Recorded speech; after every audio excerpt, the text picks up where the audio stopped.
Some nights are heavier than others on prayer requests. And I'm thankful for these nights because I know that the clock is ticking, but that just doesn't matter at some point. I know kids have to get to bed and all of that, but we take this time to be together, to lift each other up in prayer. We are in chapter 3 of Daniel, if you want to turn in your Bibles to chapter 3. You know, we spent the first couple of weeks looking at kind of the historical significance of the book of Daniel. And the book of Daniel is about half history and about half prophecy. And we even see prophecies that are embedded in some of the historical accounts as Daniel and his counterparts seek to purpose their hearts for the Lord. And God gives them special favor because they have dedicated their lives to the Lord. And in chapter 2, we see Daniel be given a gift as all of them committed to pray and ask for mercy from the Lord to give them this answer to be able to help the king with this interpreted dream. And God promoted Daniel again. And embedded in that dream, in the interpretation, was a picture of Christ's millennial kingdom. And so that's part of where we're seeing eternity come into this story and this man's life as he just purposes his heart for the Lord. And that has been, I think that's kind of the overarching theme in all of this. He initially did it because he didn't want to defile himself with food. And today we're going to see his counterparts, Shadrach, Meshach, and Abednego. Of course, those are their Aramaic names, their Babylonian names that went against their God-given names. And we're going to get to see it unfold. As chapter 2 ended with King Nebuchadnezzar kind of understanding the translation of his dream, there's part of me that wonders whether he let the image of that dream and even Daniel saying that you are the greatest kingdom and he was the golden head, I think he kind of let it go to his head, to be honest with you. Because we pick up in chapter 3 with him creating this entire image in gold. But it's interesting because this is even after King Nebuchadnezzar has at least recognized in word. Look at Daniel 2:47. And this is his response to Daniel being able to not just tell him the dream, but interpret it.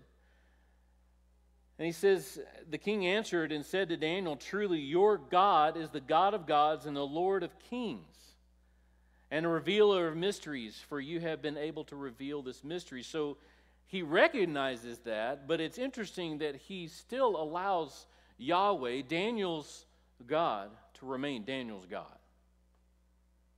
Because Nebuchadnezzar has another God that he worships. Yes, he probably has all these other idols and false gods that he worships, but ultimately he's really worshiping the God that I would imagine all of us are tempted to worship every single day, and that's the God of self.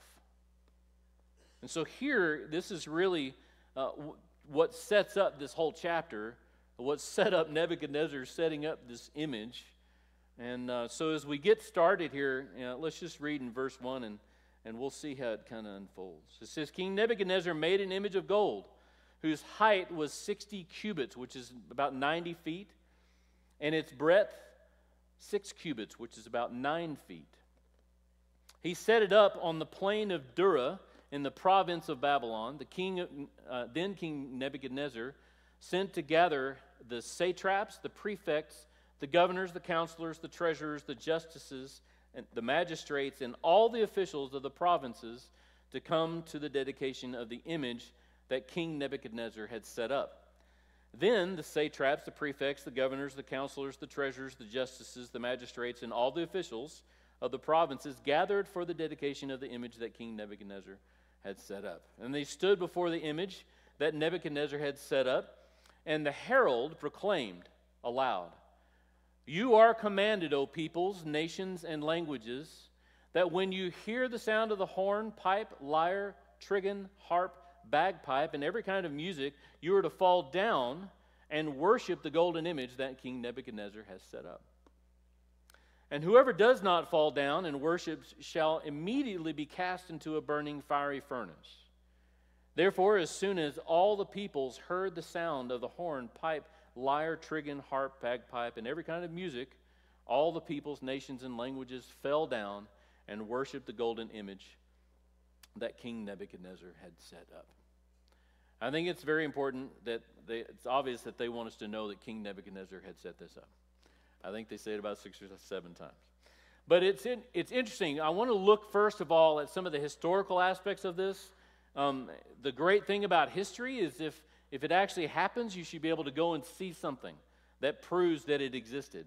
And the fact that this story takes place on the plain of Dura, it's a real place.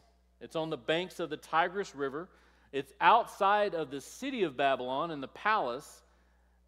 So it can be found today. And today there still stands a square mound about 25 feet high and 46 feet square. This is on the plains of Dura, like I said, and it's believed to be the site of a former colossal statue, probably the statue of King Nebuchadnezzar. It's interesting that the dream says that this stone is going to knock it down, and the image is not there today, but we won't dwell too much on that. So who all was invited? There's a long list. And I could go into what each of these people did. I don't think that that's important. I think the main thing that we know is that he's calling all of the rulers in, anybody that is going to be under him, under his authority, and he's brought them in to supposedly dedicate this image. I mean, it makes me think of, a new monument in Washington, D.C., or a new wing at the hospital or something. We're going to dedicate it, and I'm picturing, it's just where my mind goes. It's weird. Cutting a ribbon to go, hey, we've got a new wing. But really, what is happening here is he's bringing them all in to go, you will bow down, because if you don't, I will kill you. So it's a test of allegiance is what this is. You can call it a dedication, but it is a test. One of the common questions that's around this chapter is, where is Daniel in all of this? Have you ever thought that? Like through the whole chapter, Daniel's documenting this, but he's not around. He's not in this story. It's only Shadrach, Meshach, and Abednego that end up having to go through this trial. And we have to remember that at the end of chapter 2, it is said that he was assigned the top position just under King Nebuchadnezzar. And so if King Nebuchadnezzar had to go out to the plains of Dura for this dedication with all of his subjects and all of his rulers there, then more than likely, there's no way to prove this, but it makes sense that Daniel was in the palace. Okay? That is based on, looking at logic, and it's not, like I said, it's not in the Bible, but I thought it stands to reason that could be a good possibility of what happened. So what is this terrible consequence for not bowing down? You get thrown into the fire furnace. How many of you have heard this since you were in Sunday school? I mean, I remember hearing this story since I was, really little. I got to go into a furnace one time. It wasn't fiery, thankfully. I used to work at a steel mill, and in that steel mill, we would have shutdown. That's where they shut everything down, and they fixed everything they could think to fix. And that year, it was our turn to shovel out all of the slag that had flaked off of the billets and the inside of this reheat furnace. And I remember nights as I'm walking back and forth from the caster to the mill, and being able to look in there, because they would have this door and it would open up and they'd slide a billet that just came off the caster into the reheat furnace, and they would rake it over, and you could see everything was just ablaze. And so we got to go into this reheat furnace 2 days after they'd shut it down, and they'd been piping air in to try and cool it down so we could even stand to enter into it. When I read through this, I couldn't help but relate just how hot it was when I went in. My boots were melting. They were smoking. And I remember standing in front of one of these big accordion air tubes that was blowing air in. and I stood in front of it, and I felt like my leg was going to freeze off. I mean, it felt like it was going numb. And it was outside air. It was 108-degree air. So if you can imagine, it would have been cooling down for 2 days, and it's still so hot that it's melting my boots. It was probably about 160 to 180 degrees in that reheat furnace. And this was the consequence, that you would be burned alive. It's one thing to have this ultimatum given to you by a tyrant king, but it's a whole other issue to be conspired against. Anybody ever had people conspire against you? People want to go behind your back and throw you under the bus. It's not a great feeling. I've had it done to me.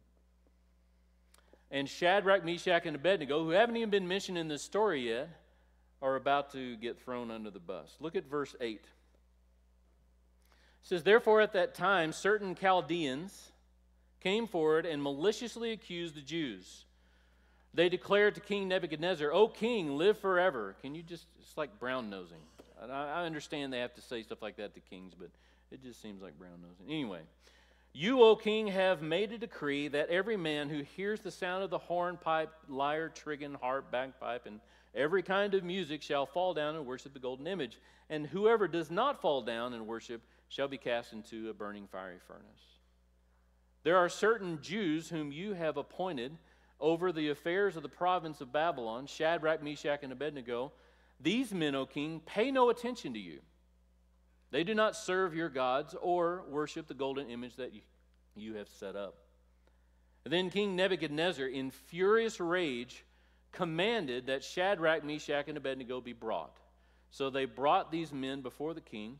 Nebuchadnezzar answered and said to them, "Is it true, O Shadrach, Meshach, and Abednego, that you do not serve my gods or worship the golden image that I have set up?"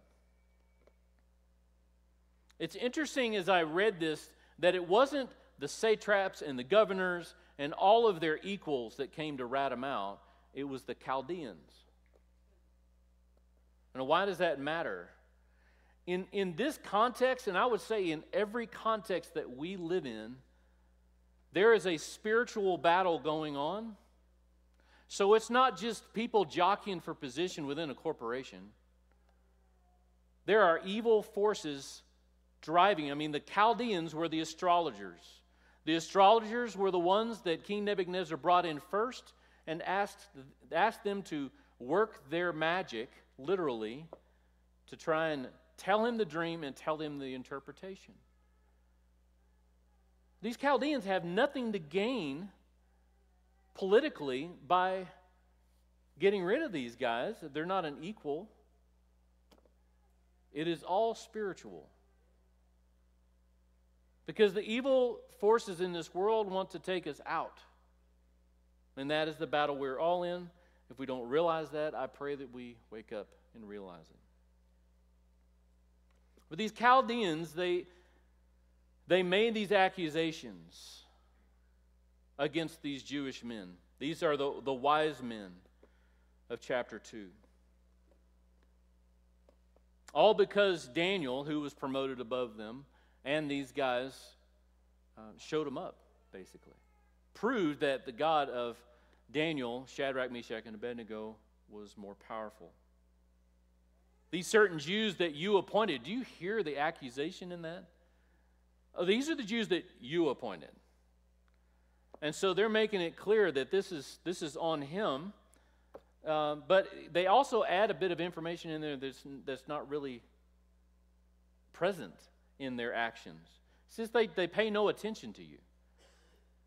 Taking a bit further, there's no evidence of that. Daniel and his cohorts respected the authority of the king, but they weren't going to worship another image or God based on their knowledge of the Torah. Of the Old Testament, this says in Exodus 20, verses 4 and 6, "You shall not make for yourself a carved image, or any likeness, or anything that is in heaven above, or that is in the earth beneath, or that is in the water underneath or under the earth. You shall not bow down to them and serve them.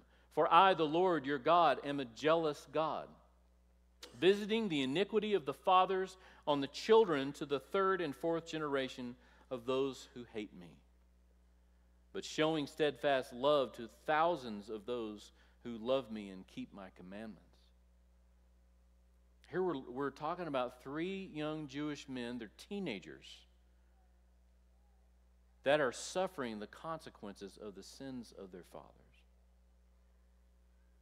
To his credit, although Nebuchadnezzar didn't just take what he heard from all of these rulers, or the Chaldeans, as truth, he realized it was rumor and hearsay, and so he wanted to make sure. And what was his question to Shadrach, Meshach, and Abednego? Is it true? Was the question. It is a greater thing to stick to your stand when pointedly asked that question. The Apostle Peter followed Jesus after his arrest, but he wilted and denied Jesus when asked, is it true that you're with this guy? Charles Spurgeon says this, if standing before the heart searching God at this time, you cannot say it is true, how should you act? If you cannot say that you take Christ's cross and are willing to follow him at all hazards, then hearken to me and learn the truth. Do not make a profession at all. Do not talk about baptism or the Lord's Supper, nor the joining of a church, nor of being a Christian, for if you do, you will lie against your own soul. If it be not true that you renounce the world's idols, do not profess that it is so. It is unnecessary that a man should profess to be what he is not. It is a sin of surplus and an overabundance of naughtiness. If you cannot be true to Christ, if your coward heart is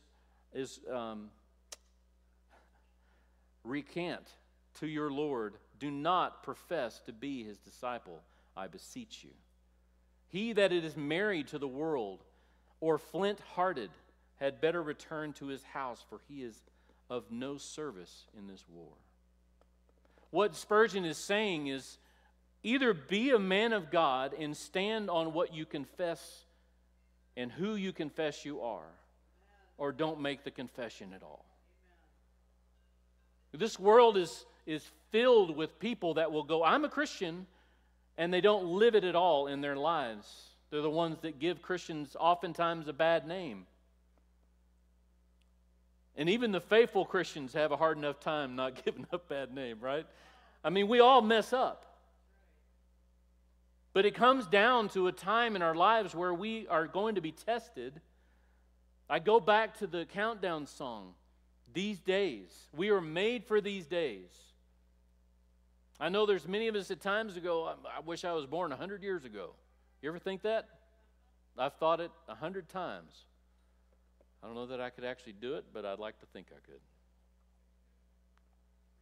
But we were made for these days. Why? Because God ordained for you to be born in this time, in this generation, in this place, be planted here with all of these people that don't know him, so we could take a stand, not out of judgment, not out of any kind of anger or condemnation, but out of love and compassion to go, Jesus loves you. And if you only knew what I know about who he is and how much he loves you. I just wish people would be more open. And when we confess one thing and live out another, it makes it hard for them. Verse 15. Now, this is King Nebuchadnezzar going back to the disciples and going, okay, this is your time to redeem yourself. Now, if you are ready when you hear the sound of the hornpipe, lyre, trigon, harp, bagpipe, and every kind of music, to fall down and worship the image that I have made, well and good. But if you do not worship, you shall immediately be cast into a burning, fiery furnace. And who is the God who will deliver you out of my hands? Here's the deal. Nebuchadnezzar could not stand to tolerate this kind of insurrection at this special occasion. He's gathered all of the rulers, and there's 3 troublemakers that don't want to bow down, and it's going to make him look bad. His pride has made him declare, now he didn't say these words, but Really, this is what he's saying. You shall have no other gods than me. Right? But he says that in the statement, and who is the God who will deliver you out of my hands? As if the God of the universe is not powerful enough to do whatever he pleases. This is an arrogant confrontation to all gods, let alone the one true God, Yahweh.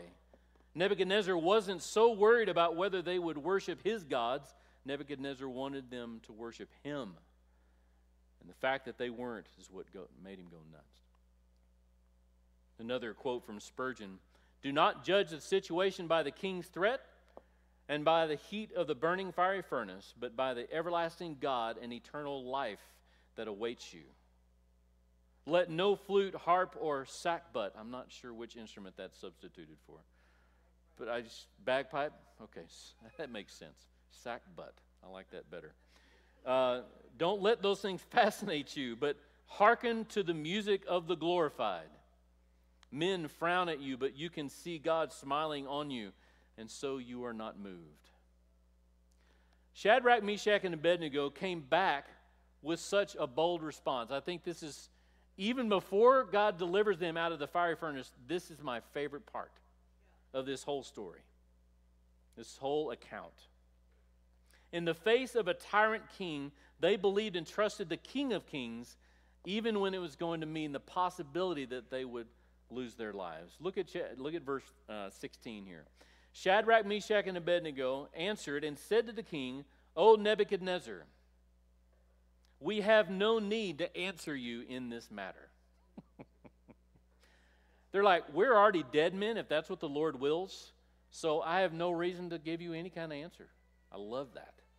"If this be so, our God, whom we serve, is able to deliver us from the burning fiery furnace, and he will deliver us out of your hand, O king.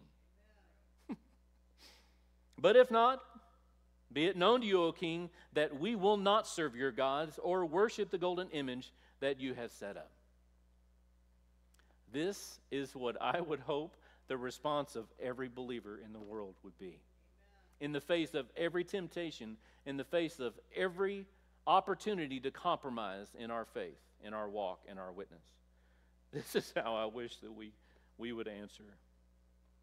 In this, the Jewish men show they had a good understanding and appreciation of submission to God, what that meant. That meant that they trusted God more than they trusted in their own cunning, in their own smooth words, in their own opportunity to negotiate. They don't even go there. They're like, "I don't even need to give you an answer. I'm going to trust God. And whatever his will is, whatever his plan is, I'm good with that. Because he's the only one that has the power to deliver me out of your hands, which is really nothing compared to the power of God." They did not doubt God's ability, but they don't either presume to know God's will either. In this they agreed with Job in Job 13:15, "Though he slay me, I will hope in him. Yet I will argue my ways to his face." I don't know what you're going through. I mean, a lot of you I do. But y'all don't share everything. I don't ever want us to get to a point in our lives and our walk with the Lord that we hold back any of what we feel or feel like we wish we could say to God.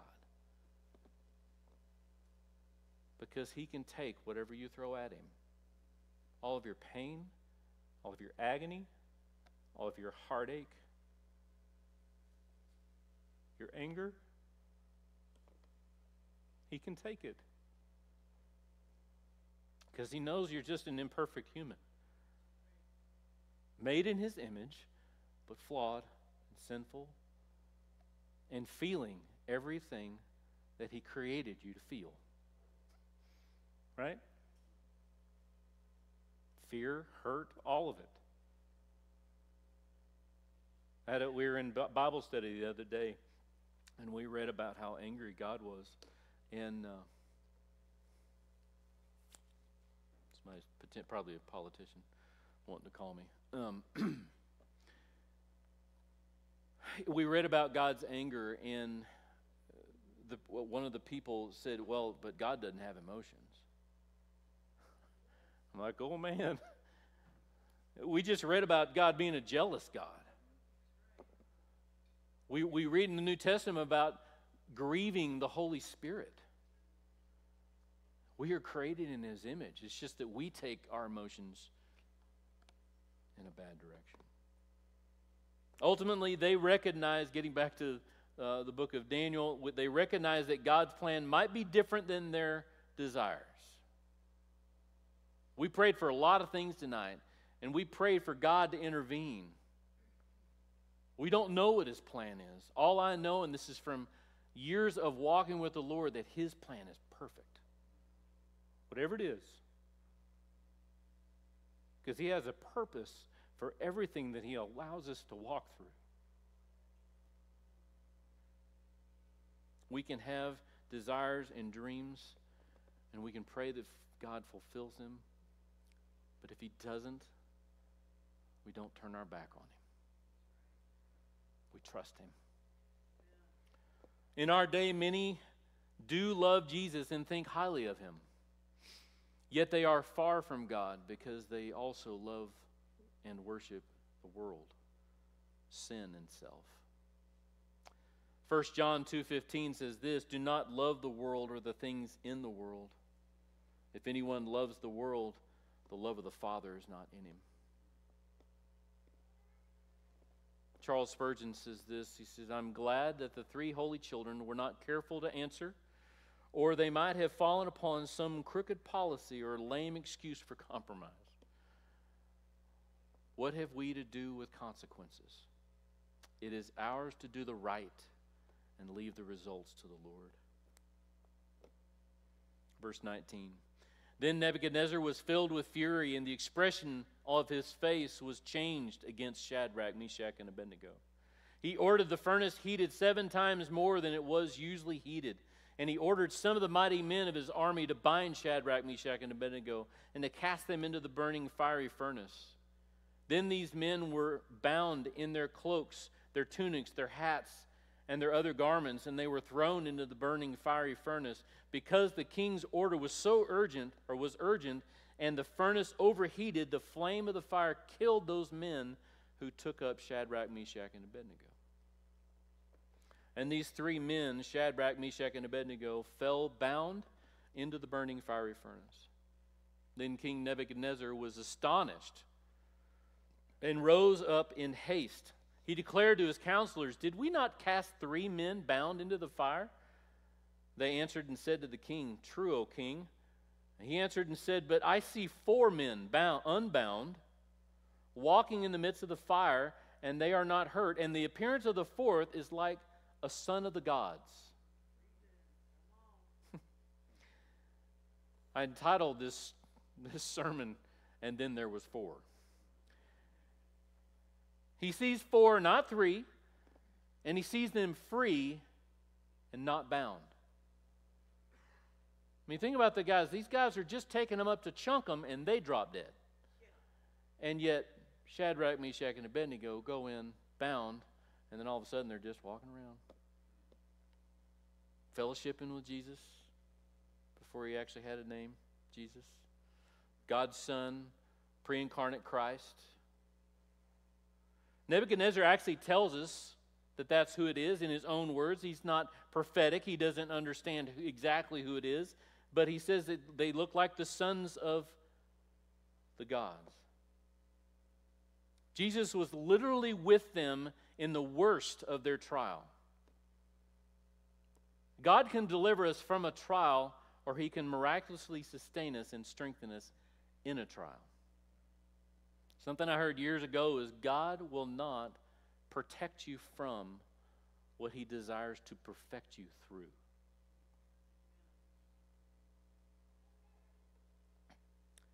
There's a work that He wants to do in each and every one of us. And if we didn't try and avoid trials and the hard things in life that He wants to work through to perfect us, we're going to short circuit and prolong the lesson. Trapp quotes an English martyr who said this as he was being burned at the stake. He said, "O ye papists, behold, ye look for miracles. Here now you may see a miracle. For in this fire I feel no more pain than as if I were in a bed of down. But it is to me as a bed of roses." That's a perspective you can only have when you realize who you're living for and what you're living for. You might say, well, Peter, he didn't actually say Son of God. He said, like sons of God, I understand. But there's another verse coming, and it'll lend more credibility and understanding to what we're talking about and who we're talking about. Let's keep reading in verse 26. Then Nebuchadnezzar came near to the door of the burning fiery furnace and declared, Shadrach, Meshach, and Abednego, servants of who? The Most High God. I think he's starting to get it. Come out and come here. Then Shadrach, Meshach, and Abednego came out from the fire, and the satraps, the prefects, the governors, and the king's counselors gathered together and saw that the fire had not had any power over the bodies of those men. The hair of their heads was not singed, their cloaks were not harmed, and no smell of fire had come upon them. How powerful is the smell of smoke? I mean, if you've ever been in the restoration business or you've ever had a fire, you know what it takes to get the smell of the smoke out of something. I was messing with the boiler yesterday for 20 minutes, and I reeked when I got back in the car. I stunk. I mean, maybe there are other reasons I might stink too, but it was the fire.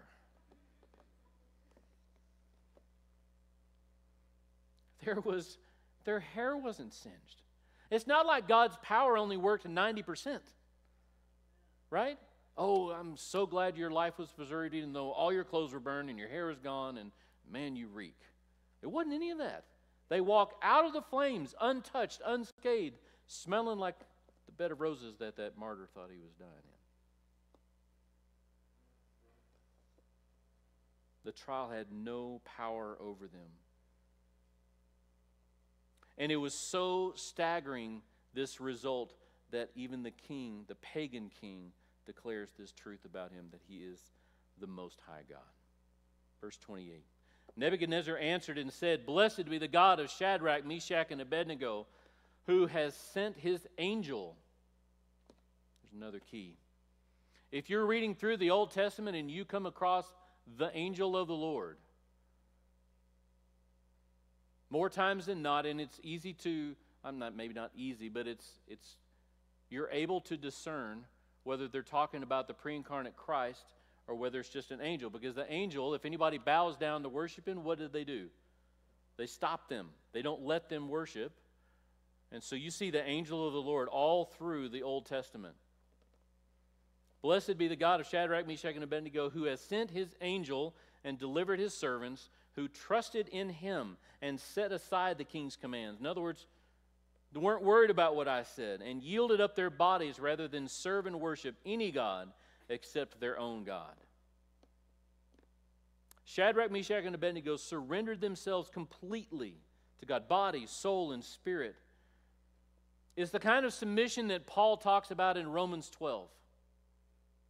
You know that verse. If you've been in Awana or if you've memorized this before, you know Romans 12, 1 and 2. If you don't know those verses, I want to challenge you, commit them to memory.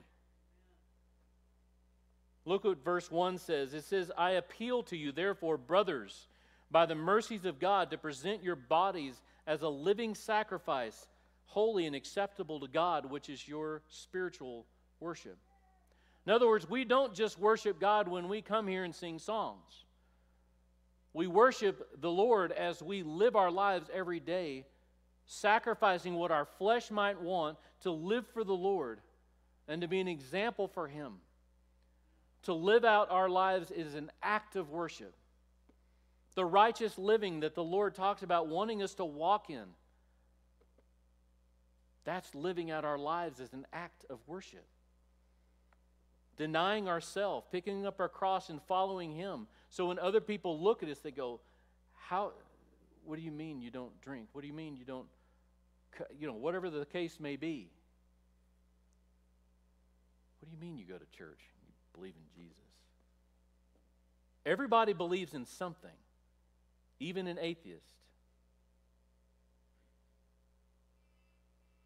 We are designed. I was just talking to a young lady earlier who knew from the time she was 2 years old that God gave her a love for people and a love for animals. And she didn't know who He was, but God created her to seek Him out. That's how He creates every single one of us. It's a matter whether we seek down the right channel to find the God of the universe. This whole account is a powerful illustration of this principle. Romans 12:1. We see Satan trying to make the believer bow down to his idolized image of what men and women should be. Christians must resist this with everything they have and pursue God's ideal. In this we fulfill this next verse, verse 2. Do not be conformed to this world, but be transformed by the renewal of your mind, that by testing you may discern what is the will of God, what is good and acceptable and perfect. If you're going through your life right now and you're struggling, and you've been praying and asking God, God, show me and help me understand what your will is. First and foremost, His will for you and me is that we would be conformed to the likeness of Jesus more and more every day. That means more and more of our old self has to die. That is Ephesians 4. Put off the old self. That's our active part. I don't like this. This part of my old self is bringing nothing but death to me. And so I want to put it off. But we need to be renewed in the spirit of our minds. Be transformed by what? The renewal of your mind. That by testing, seeking the Lord, we're able to discern what His will is, what is good and acceptable and perfect. To deviate outside of that, His will is to be outside of His will. We may be a believer and we may be living our lives for ourselves, outside of the will of God. It's like 1 Corinthians 3 where it talks about the man that will be saved, but as through fire. We're going to be miserable. We're going to torment ourselves because we're choosing to walk outside of His will. John 15:18 through 21 says this, if the world hates you, this goes back to Shadrach, Meshach, and Abednego. This goes back to and points at the lesson for every believer. Here He's talking to His disciples. He says, if the world hates you, know that it has hated me before it hated you. If you were of the world would love you as its own. Can I just put a challenge out there? It's hard to be in the world but not of the world. It takes intentionality to determine for ourselves, to purpose our hearts not to be of the world. This should tell us why we should want to be of the world. If you were of the world would love you as its own, because you are not of the world, but I chose you out of the world, therefore the world hates you. That should be encouraging to us when the world can't stand us. I remember the early days of me being in Toastmasters, and I'd get up and do a speech for 5 to 7 minutes. It's really short, but I would just insert a nice, warm, fuzzy Bible verse, and I'd get ridiculed for it. You're not supposed to proselytize. I wasn't trying to lead anybody to Christ in that statement. I was just saying this verse meant a lot to me. The world hates us for a reason, because He was hated first. Remember that the word that I said to you, a servant is not greater than the master. If they persecuted me, they will also persecute you. If they kept my word, they will also keep yours. But all these things they will do to you on account of my name, because they do not know Him who sent me. Embedded in this, and I'm just going to touch on this real quick and then we'll end. I promise it'll be quick. As I've said from the beginning of this book, the first half of this book is history and the second half is prophecy. It is interesting that embedded in this book, in this chapter, in fact, is a type or a picture of things to come. It's not exactly prophetic, but we can see how the picture could be seen. And it's a picture of the future of Israel during the Great Tribulation. Nebuchadnezzar is like the Antichrist, who forces the whole world into a one-world religion of idolatry. Nebuchadnezzar's image is like the image described in Revelation 13, that the whole world will be commanded to worship. The fiery furnace is like the Great Tribulation, which will be great affliction for the Jews. The 3 Hebrew men are like Israel, who will be preserved through the tribulation. The executioners who perished are like those in league with the Antichrist, whom Jesus will slay upon his return. And the mysterious absence of Daniel is like the church, not even present during the time of great tribulation. Part of my purpose as your pastor is to equip you for the work of ministry. Part of our work in ministry is facing trials and persecution, and I think that we're going to be realizing that in the days to come. Not just in 13 days, but literally in the days to come, because the world is headed in that direction. It would be unwise, even foolish for me to equip you with enough biblical truth for you to think it's going to be smooth sailing and that nothing will change for us in the coming days and years leading up to Jesus' return for his church. One thing we can glean from this story is how we can stand firm in our faith as the world turns further and further from God, and in turn more harshly against his people. We need to be prepared for persecution. This is not something that's way out in the future. I don't believe that that's the case. I believe it's coming, and it's coming quickly. We need to be ready to face the powers that come against us with the same statement that these 3 Jewish men did. Look back at verses 17 and 18. And we shouldn't say this with any kind of arrogance or cockiness, but with a solid resolve in our spirit. If this be so, our God whom we serve is able to deliver us from the burning fiery furnace, and he will deliver us out of your hand, O king. But if not, be it known to you, O king, that we will not serve your gods or worship the golden image that you have set up. Don't have to be cocky about it. We're not going to win anybody with cockiness. Boldness in that moment of persecution and being faced with that trial is taking a stand. Jesus said, if you deny me before the Father or before man, I will deny you before the Father. And this is the test that's coming, I believe, for all Christians. So we look to the book of Daniel for encouragement, because here he is, he's delivered these 3 guys from this fiery furnace. There are plenty of other stories where it didn't necessarily turn out that way.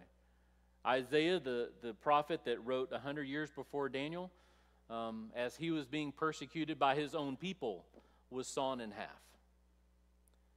So there's no guarantee in this. It's another week of warm, fuzzy sermons. There's no guarantee in this life. As we choose to follow Jesus, we are literally choosing to die. And I think that we sugarcoat it too much in this nation and in this world to say, oh, if you just come to Jesus, your life will be like sitting in an easy chair. You sign up to go, I put my faith in Jesus. You just signed up for persecution and a harder life and more trials. Are you ready? Are you willing to face that head on and go, God, I'm going to serve you no matter what? Because there's a peace in that knowing that He's going to walk with you through everything, no matter what, no matter the outcome. Because even if we die in this life, we have eternity with Him. And as we face that persecution and those trials with peace and joy, it's a testimony to everybody watching. That's what He's called us to. Are we going to answer that call? That's the question. Let's pray.